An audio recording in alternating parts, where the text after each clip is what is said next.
Allá en el año 587 a.C., 600 años, casi 600 años por tanto, antes del nacimiento de Jesús, los caldeos invadieron Jerusalén. Y no solo Jerusalén, sino todo el territorio donde vivía el pueblo de Israel. Con esta invasión y con esta ocupación del territorio, tuvieron que hacer una cosa, y es que, como los judíos habían dado un poquito de guerra, se revolvían contra el invasor, pues el mejor modo de acabar con estas revueltas y de desactivarlas era echar a los judíos, cada uno por un sitio, venga, fuera cada uno a vivir para un lugar, y es lo que se llama la deportación de Babilonia. Se marchan a distintos lugares, lejos, y claro, lejos, cada uno de su patria, sin los símbolos básicos de identidad, pues perdían un poquito las costumbres religiosas en muchos casos. Se destruyó el templo, se destruyó la ciudad, y quedaron arrasados los símbolos del judaísmo más importantes. Y cuando vivían lejos, algunos mantuvieron el espíritu del pueblo de Israel. Pues empezaron a acudir semanalmente, el sábado, a las sinagogas que iban construyendo distantes o a casas para poder mantener la fe en el Dios Salvador, el Dios de la Alianza. Pero lejos de su tierra, muchos empezaron a vivir un poquito relajados su fe. Y al mezclarse con otras culturas y otros pueblos, pues algunos olvidaban el Dios de Israel, que es un Dios celoso, que nos ha salvado, olvidaban las costumbres judías. Y para eso Dios suscitó, en medio de esos tiempos complejos, complicados, de distancia del hogar, de frialdad religiosa, de mezcla de religiones, Dios suscita en ese momento a los profetas. Buena parte de los profetas están ubicados en este tiempo de distancia, tiempo de lejanía de su pueblo. Y suscita a los profetas para que vayan y recuerden al pueblo de Israel que Dios es un Dios grande, que es un Dios celoso, que es un Dios que ama y que reclama una respuesta de amor. Y empieza a llamar a algunos profetas, y entre esos profetas está Jeremías, al que hemos escuchado hoy en la primera lectura. Jeremías, que era un hombre tremendamente apasionado, con mucha fuerza y mucho vigor interior, y que descubre en un momento determinado su vocación, con unos textos tan bonitos como esos que se consignan al principio del capítulo 20 de su libro de Jeremías. Y hoy hemos leído pues unos versículos después. Dice así Jeremías cuando empieza a escuchar la voz de Dios. Dice: me sedujiste, Señor, y me dejé seducir. Me forzaste y me pudiste. Y esto lo cuenta Jeremías porque él no quería ser profeta. Claro, era difícil anunciar la palabra de Dios a un pueblo que vivía un poquito distante y lejano. Pero el Señor le invitaba una y otra vez, y se traza una historia de amor, de seducción de Dios, que quiere conseguir que el profeta asuma esta misión, que Dios necesita hombres valientes que se lancen a proclamar la palabra. Y entonces este combate interior que tiene Jeremías diciendo: sí, voy a ser profeta, no, porque hay dificultades, sí, lo consigna así con estas palabras tan bonitas que están pues extraídas del lenguaje del amor. Me sedujiste, Señor, y me dejé seducir. Y Jeremías se lanza a proclamar la palabra de Dios, pero se encuentra con muchas dificultades. No iba a proclamar la palabra de Dios a los distantes, a los ateos, a los increyentes, a los agnósticos, indiferentes, lejanos, distantes. No, Jeremías iba a hablar a su pueblo, al pueblo de Dios, al pueblo creyente, al pueblo que confesaba su fe. Pero descubre, cuando empieza a hablar del Dios de la alianza, del Dios de nuestros padres, descubre que los judíos en la distancia, bueno, no me compliques la vida, yo estoy aquí a mis negocios, déjame en paz. Bastantes tengo ya con mis ocupaciones. Ay, Jeremías se siente frustrado. Es una experiencia habitual en el profeta que tiene ese ardor de la fe. Se siente frustrado porque el pueblo de Dios, dice él en un momento determinado, no te conoce. Tu pueblo no te conoce.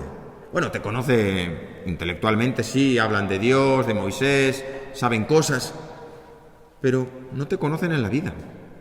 Viven como si Dios no existiera y no aceptan ni quieren aceptar el señorío de Dios en la vida, que Dios entre en mis pensamientos y me ayude a pensar lo que es recto, entre en mi corazón y me ayude a querer y amar, entre en mi vida y me ayude a comportarme conforme los mandamientos. Jeremías se queda frustrado y entonces le protesta a Dios, le protesta, que este es el texto de hoy, le protesta. O sea, me mandas predicar a tu pueblo, pero si tu pueblo no me escucha, ¿para qué me mandas? Y se le queja. Dios dice: mis amigos acechan mi traspiés.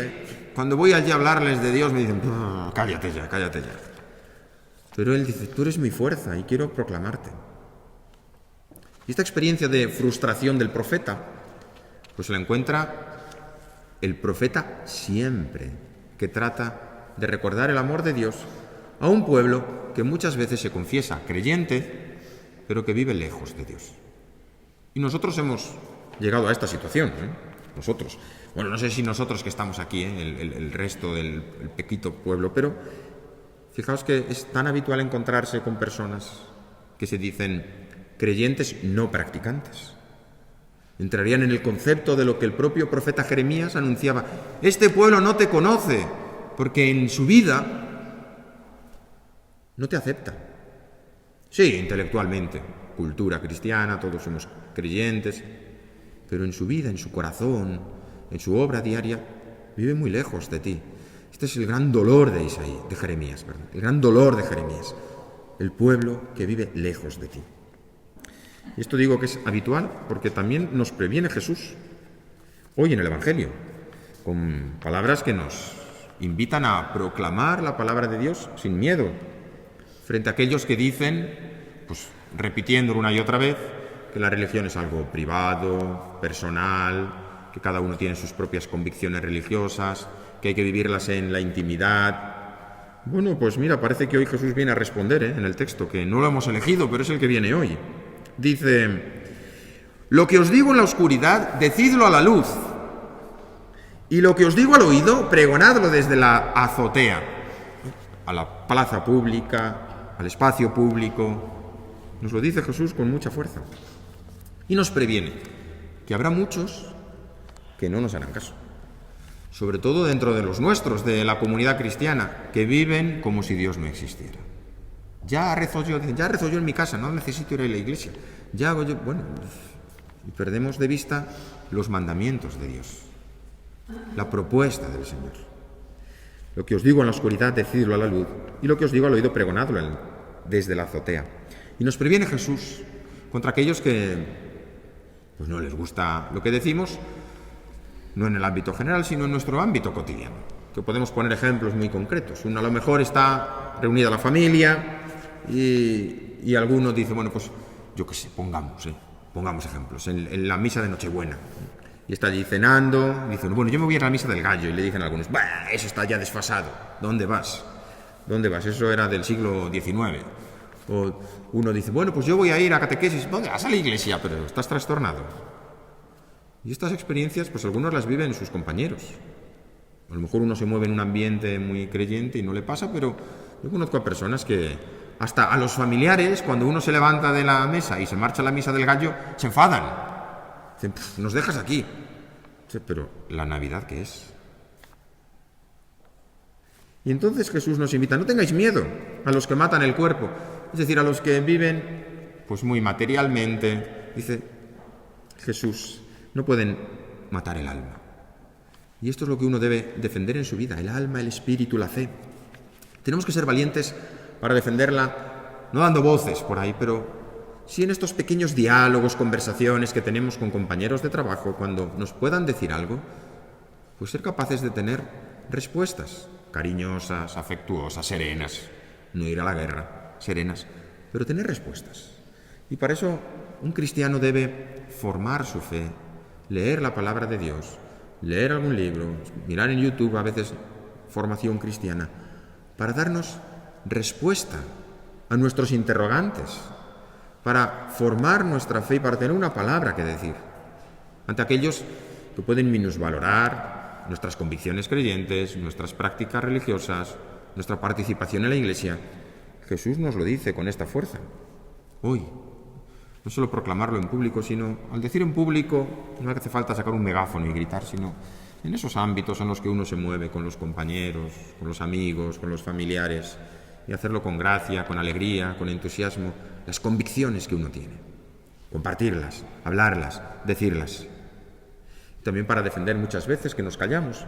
A veces salen algunos temas complicados que tienen que ver con nuestra moral católica, sobre la defensa de la vida, sobre la libertad. Y a veces, pues bueno, como decimos cosas políticamente no correctas, pues a veces nos callamos ahí un poquito, nos encogemos y dejamos que los demás hablen.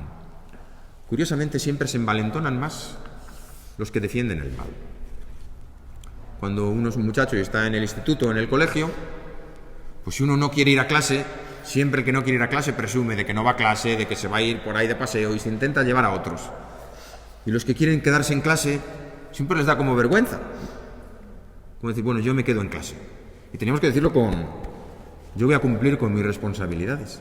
Pero parece que la bondad es un poquito más cobarde que la maldad. Y tenemos que pedirle al Señor hoy que nos dé valentía. Termina diciendo Jesús unas palabras que son muy fuertes, muy fuertes. A quien se declare por mí ante los hombres, yo también me declararé por él ante mi Padre que está en los cielos. Si uno me niega ante los hombres, yo también lo negaré ante mi Padre que está en los cielos. Son unas palabras un poquito fuertes porque Jesús nos previene de esta cobardía. Nos dice, mira, ser cristiano es una cosa fabulosa, fantástica, de entusiasmo. Pero hay que estar dispuesto a vivirlo con un poquito de valentía y a veces de poner un poco de cara. No se puede uno esconder. No nos lo dice para acobardarnos, Nos dice Jesús una y otra vez que no tengamos miedo de quienes matan el alma, de quienes matan el cuerpo porque no pueden matar el alma, que no tengamos miedo de lo que nos pueda ocurrir. No tengáis miedo. Sed valientes. Sed valientes para vivir la fe con intensidad, para proclamarla con fuerza, para tener ese coraje que nace del que vive su fe y se encuentra satisfecho y hace lo que nos dice Jesús en cierta ocasión, que es una frase muy bonita. Dice, levantaos, alzad la cabeza, se acerca vuestra liberación. Y así tiene que vivir un creyente, con esa valentía, no con esa chulería de quererse mejor, pero sí con esa valentía de quien se sabe hijo de Dios y confiesa su fe, se la confiesa a cualquiera, con valentía. No puede haber cristianos cobardes, porque Jesús nos dice, no tengáis miedo, sed valientes, ánimo, yo estoy con vosotros todos los días hasta el fin del mundo.